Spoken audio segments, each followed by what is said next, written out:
नमस्कार, KP news 24/7 में आपका स्वागत है। मैं हूं पूजा आपके साथ। आइए सबसे पहले देखते हैं मुख्य समाचार। कर्नाटक सरकार ने 3,58,767 करोड़ रुपए की 64 परियोजनाओं को दी मंजूरी।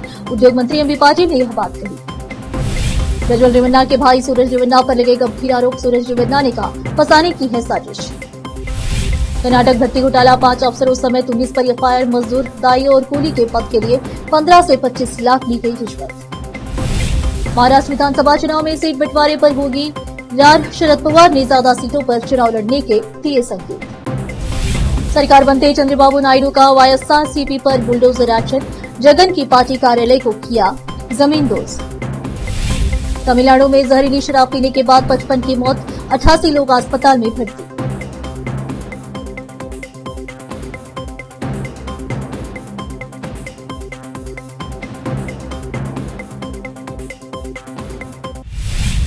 अब समाचार विस्तार से। उद्योग मंत्री एमबी पाटिल की अध्यक्षता में राज्य स्तरीय एक खिड़की मंजूरी समिति LLSWCC ने शुक्रवार को 3,58,767 करोड़ रुपए की 64 परियोजनाओं को मंजूरी दी। इससे 13,896 नौकरियां पैदा होने की उम्मीद है। पाटिल ने कहा, मंजूरी में international battery company private limited से 390 करोड़ रुपए और रिवर मोबिलिटी प्राइवेट लिमिटेड द्वारा 306.9 करोड़ रुपए का निवेश शामिल है। उन्होंने कहा कि स्वीकृत परियोजनाएं राज्य के विभिन्न क्षेत्रों में समानिवेश को बढ़ावा देंगी, विशेष रूप से उत्तरी कर्नाटक के जिलों को लाभ पहुंचाएगी। कई महिलाओं के दुष्कर्म और अश्लील वीडियो के आरोपों में घिरे प्रज्वल रेवन्ना फिलहाल एसआईटी की हिरासत में है। अब उनके भाई और जनता दल सेक्युलर जेडीएस के नेता सूरज रेवन्ना ने गंभीर आरोप लगाए हैं। उनका कहना है कि कर्नाटक के हासन में एक व्यक्ति द्वारा उन पर यौन उत्पीड़न का झूठा मामला दर्ज कराने की धमकी दी जा रही है। सूरज रेवन्ना के दोस्त शिव कुमार ने 2 लोगों के खिलाफ शिकायत दर्ज कराई है। शिव कुमार ने आरोप लगाया कि चेतन और उसके बहनोई ने उनसे संपर्क किया और 5 करोड़ रुपए की मांग की, साथ ही धमकी दी कि अगर उनकी मांगे नहीं मानी गई तो वह सूरज रेवन्ना के खिलाफ यौन शोषण का मामला दर्ज करेंगे। कर्नाटक के बेलगाम छावनी बोर्ड पीसीबी में मजदूर, ताई कूली और चौकीदार के पदों पर भर्ती के लिए उम्मीदवारों से 15 से 25 लाख रुपए की रिश्वत ली गई।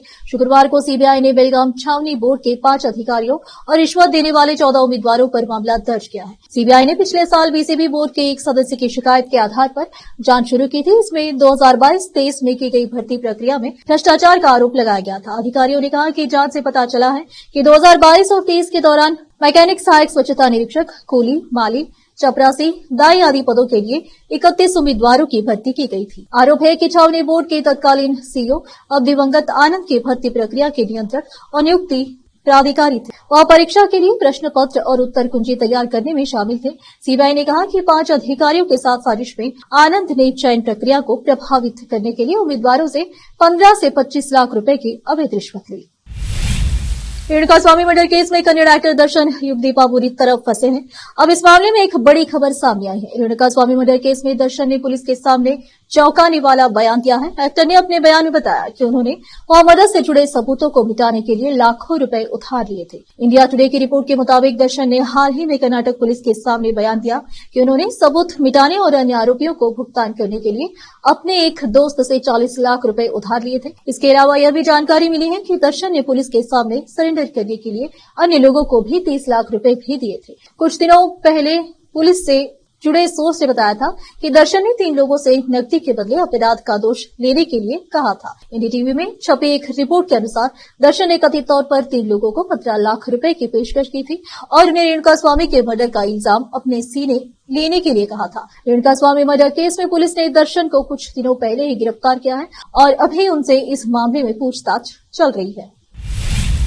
हैदराबाद में बीती रात को चोरों को पकड़ने के लिए पुलिस द्वारा हवाई फायरिंग करने की खबरें आई हैं। तत्कालिक रिपोर्ट के मुताबिक पुलिस ने कल रात सिकंदराबाद के चलकलगोड़ा इलाके में सेल फोन अपहरणकर्ताओं के एक समूह को पकड़ने की कोशिश की, जिस पर वे भाग रहे थे। पुलिस का कहना है कि फायरिंग नहीं की गई, धक्कमपील में संयोग से मिस फायर हुई। और फिलहाल लेते एक छोटा सा break.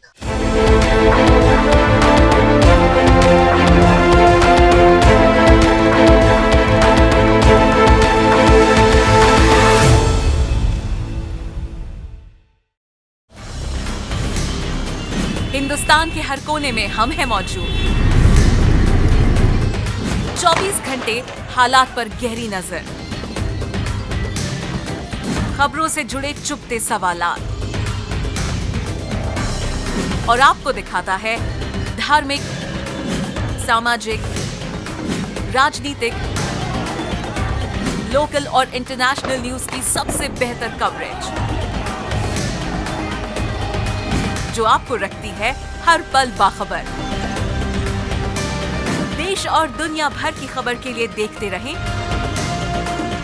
KP news 24/7। Noor education trust Bidar की ओर से चलाए जाने वाला Noor MEd and BEd college Bidar, recognised by NCTE Delhi and affiliated to Bidar University, Bidar. Admission are open for the academic year 2023-24. विशेषज्ञ और सक्षम शिक्षकों द्वारा शिक्षा प्राप्त करने के लिए नूर एमएड एंड बीएड कॉलेज में दाखिला लें और शांत वातावरण में शिक्षा प्राप्त करें। बीदर शहर में बेहतर शिक्षा का एकमात्र केंद्र Noor MEd and BEd college, Shahpur gate, Bidar. Phone numbers 9945283920, 8482221297। Hindustan के हर कोने में हम हैं मौजूद। 24 घंटे हालात पर गहरी नजर,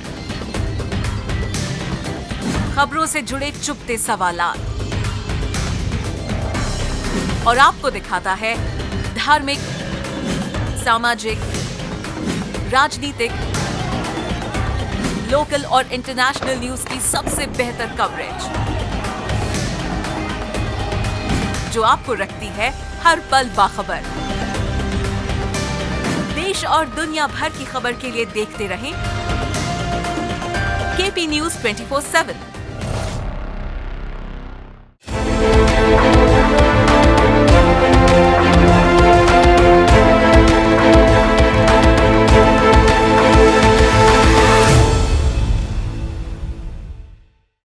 ब्रेक के बाद आपका स्वागत है। आइए देखते समाचार। जहीराबाद के बोल्लागढ़ी स्ट्रीट में रहने वाली वेणुगोपाल रेड्डी और विजयलक्ष्मी की बेटी कुट्टाकापू शिवानी जो जन्म से अंध है, कैट परीक्षा जो नवंबर 2023 में हुई, इस परीक्षा में पास होने के बाद IIM Indian Institute of Management में उनका चयन हुआ है। शिवानी ने IIM Indian Institute of Management Indore Madhya Pradesh राज्य को सिलेक्ट किया। देवनार पब्लिक स्कूल बिगमपेट 10 में फर्स्ट डिवीजन SI पास हुई। जहीराबाद मास्टरमाइंड जूनियर कॉलेज में कॉमर्स में टॉपर रही। Degree Satyabhama institute of technology Chennai से किया। शिवानी ने यह विस्तार से बताया। जहीराबाद से मोहम्मद निमुतुल्ला की रिपोर्ट। कुतका वेणुगोपाल रेड्डी जहीराबाद का रहने वाला हूँ। अब मुझे तीनों बेटियां लड़कियां हैं। स्टार्टिंग में लड़कियों में जब मेरे को भी बहुत लोग भी इंसल्ट किए सो बात करे सो थे, बच्चों को देख के बहुत ये करे सो थे, लेकिन आज वही बच्चे एजुकेशन में सब तीनों को तीन एक टॉप पोस्ट पे आ गए, टॉप कॉलेजेस में पढ़ रहे हुए। मैं एक ही बोलता हूँ, अगर लड़के रंदो लड़के रंदो, कभी भी कौन भी रंदो, अच्छा पढ़ाई करके सक्सेस होने के बाद उसका वैल्यू रहता। अब वो लड़कियाँ बोल के मैं कभी भी डिग्रेड नहीं हुआ। मैं वो लड़कियों से उनको अच्छा एजुकेटेड करके एक अच्छा तालीम दिलाया। आज वो लोग अच्छा कॉलेज पे सीटों मिल गया। फ्यूचर में भी ये लोग अच्छा का ये कर देते। वहाँ के हम मेरे लड़कों का कभी भी ये भी नहीं आने मेरे को। आज मेरे बच्चों बेटियाँ मेरे को मेरे बेटों के साथ बच्चों ऐसे वालों से भी ज़्यादा नाम लेके आए मेरे को। मैं यही मांगता हूँ सबको। मैं कुत्ताकापू शिवानी हूँ और मेरे पेरेंट्स के वेणुगोपाल रेड्डी और विजयलक्ष्मी हैं। हम जहीराबाद के गढ़ी में रहने वाले हूँ। तो मेरी एजुकेशन तो स्टार्टिंग इनिशियली इधर मैं जहीराबाद के एक स्कूल में ही एडमिशन हुआ, लेकिन इधर आज like I don't know Braille and anything, मैं इधर कोप अप नहीं हो सकी। तो उसके बाद हैदराबाद में एक ब्लाइंड स्कूल है which is Deonar school for the blind, तो उधर मेरा एडमिशन करवा दिए मेरे पेरेंट्स ने। उधर जाने के बाद फर्स्ट क्लास से 10th क्लास तक उधर ही की मेरी पढ़ाई पूरा। तो उधर मैं ब्रेल के साथ अदर टेक्नोलॉजी भी सीखी, like using computers with NVIDIA and JAWS softwares. तो मैं 10th क्लास ख़त्म करने के बाद मेरे को फिर से एक कॉन्फिडेंस आया कि मैं रेगुलर स्टूडेंट से भी compete करके अच्छा से पढ़ाई कर सकती हूँ। तो मैं अगेन इधर जहीराबाद में आके मास्टरमाइंड्स जूनियर कॉलेज में एडमिशन की। कॉमर्स स्ट्रीम में मेरा इंटरमीडिएट हुआ 2 साल का। तो मैं टॉपर ऑफ द बैच थे आउट ऑफ 60 स्टूडेंट्स। तो मेरा इंटरमीडिएट कंप्लीट होने के बाद मैं चेन्नई गए थे मेरे ग्रेजुएशन के लिए। उधर सत्यभामा यूनिवर्सिटी में मेरा ग्रेजुएशन हुआ, BBA कोर्स था। तो ग्रेजुएशन में HR, मार्केटिंग, फिनेंस, वो सब सब्जेक्ट्स मुझे बहुत अच्छा लगा था और मैं अच्छे से कनेक्ट कर सकते थे वो सब्जेक्ट्स। तो उसी इंटरेस्ट से मेरे को MBA करने का इंटरेस्ट आया। तो ये सब्जेक्ट्स BBA में तो हम बेसिक्स ही सीख लेते, लेकिन अच्छे से सीखना, इन डेप्थ बोले तो MBA करना, तो वो था एक one of the best option. तो वही इंटरेस्ट से मैं MBA करने का डिसीजन लिया। और चेन्नई बेस्ड एक कोचिंग इंस्टीट्यूट है मॉकैट बोल के, वो लोग MBA exams like entrance exams के लिए कोचिंग देते। तो ये कोचिंग इंस्टीट्यूट में एडमिशन लेके मैं 6 मंथ का कोचिंग लिया था कैट एंट्रेंस के लिए। तो 2023 नवंबर में मेरा कैट एग्ज़ाम हुआ, रिटर्न टेस्ट। तो दिसंबर में रिजल्ट्स आया था। आउट ऑफ 21 IIMs 19 IIMs में मेरा सिलेक्शन, रिटर्न टेस्ट का कट ऑफ क्लियर हुआ। तो फिर जनवरी, फरवरी और मार्च में पूरा इंटरव्यूज़ चला और इंटरव्यूज़ के बाद मेरा 16 कॉलेजेस में फ़ाइनल एडमिशन का लेटर आया था। तो उन सब कॉलेजेस में मैं IIM इंदौर सेलेक्ट की MBA करने के लिए। तो अब मैं IIM इंदौर में मेरा MBA करने के लिए जा रही हूँ। एंड MBA करने के बाद मेरे को अच्छे से पूरा स्किल्स मेरे में इनकलकेट करके कंपनीज़ के साथ काम करने का बहुत इंटरेस्ट है।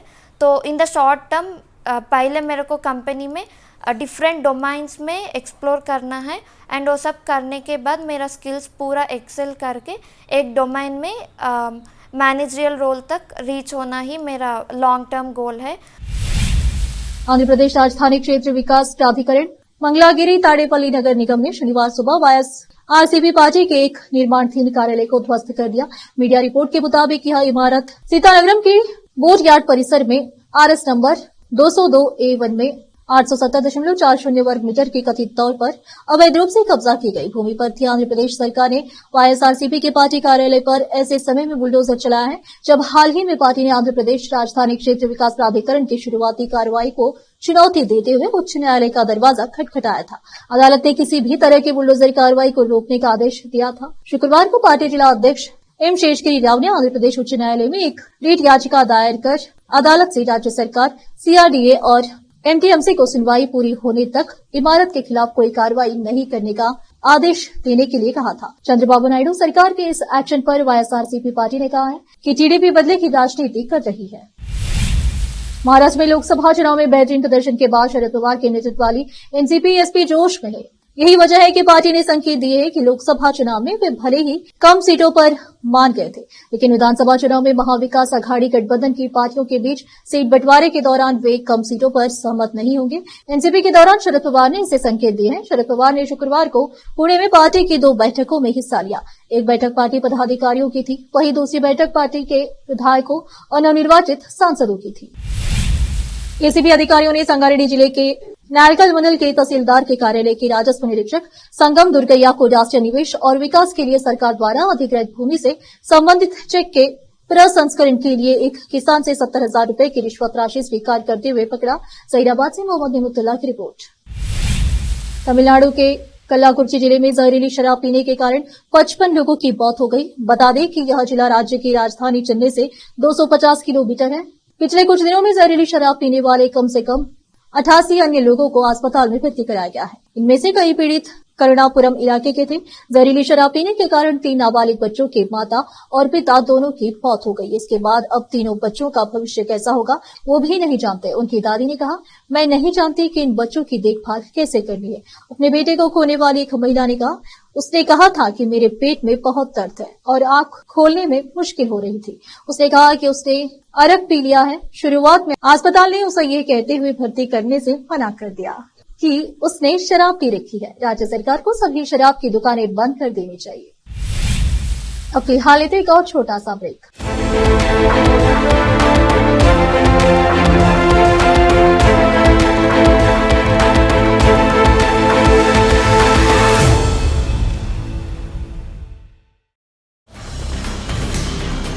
हिंदुस्तान के हर कोने में हम हैं मौजूद। 24 घंटे हालात पर गहरी नजर,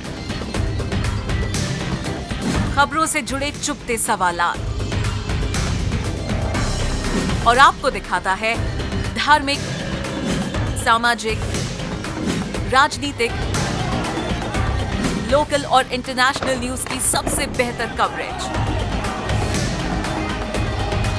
जो आपको रखती है हर पल बाखबर। देश और दुनिया भर की खबर के लिए देखते रहें KP news 24/7। Noor education trust Bidar की ओर से चलाए जाने वाला Noor MEd and BEd college Bidar recognised by NCTE Delhi and affiliated to Bidar University, Bidar. Admission are open for the academic year 2023-24. विशेषज्ञ और सक्षम शिक्षकों द्वारा शिक्षा प्राप्त करने के लिए नूर एमएड एंड बीएड कॉलेज में दाखिला लें और शांत वातावरण में शिक्षा प्राप्त करें। बीदर शहर में बेहतर शिक्षा का एकमात्र केंद्र Noor MEd and BEd college, Shahpur gate, Bidar. Phone numbers 9945283920 8482221297। Hindustan के हर कोने में हम हैं मौजूद। 24 घंटे हालात पर गहरी नजर, खबरों से जुड़े चुपते सवालात और आपको दिखाता है धार्मिक, सामाजिक, राजनीतिक, लोकल और इंटरनेशनल न्यूज की सबसे बेहतर कवरेज जो आपको रखती है हर पल बाखबर। देश और दुनिया भर की खबर के लिए देखते रहें केपी न्यूज 24/7।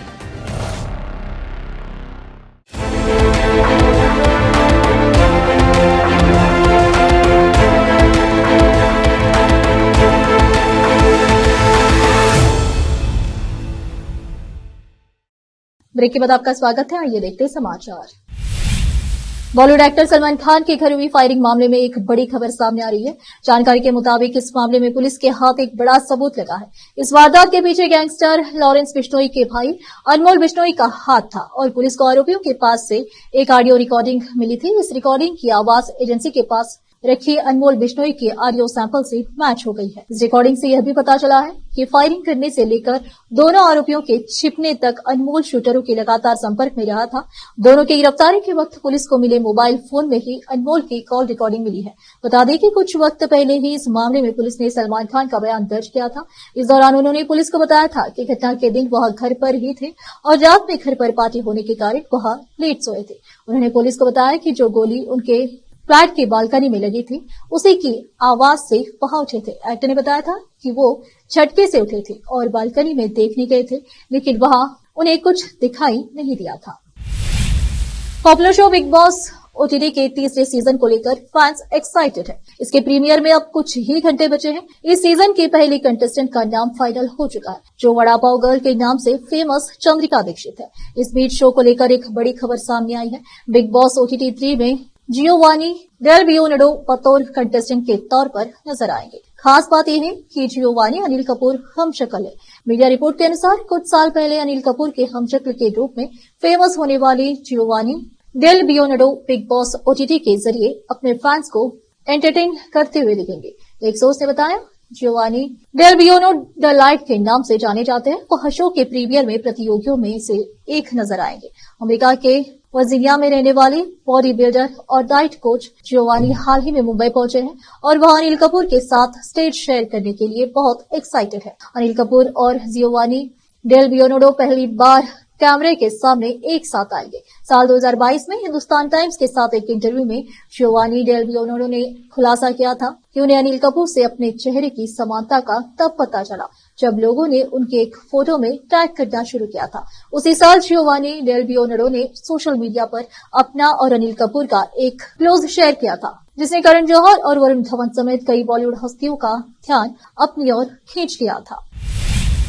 आखिर में फिर एक बार देखते हैं मुख्य समाचार। कर्नाटक सरकार ने 3,58,767 करोड़ रुपए की 64 परियोजनाओं को दी मंजूरी। उद्योग मंत्री एमबी पाटिल ने यह बात कही।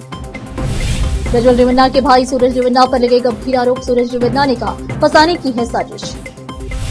कर्नाटक भर्ती घोटाला 5 अफसरों समेत 19 पर एफआईआर। मजदूर, दाई और कूली के पद के लिए 15 से 25 लाख ली गई रिश्वत। महाराष्ट्र विधानसभा चुनाव में सीट बंटवारे पर होगी रार। शरद पवार ने ज्यादा सीटों पर चुनाव लड़ने के दिए संकेत। सरकार बनते चंद्रबाबू नायडू का वायएसआर सीपी पर बुलडोजर एक्शन, जगन की पार्टी कार्यालय को किया जमींदोज। तमिलनाडु में जहरीली शराब पीने के बाद 55 की मौत, 88 लोग अस्पताल में भर्ती।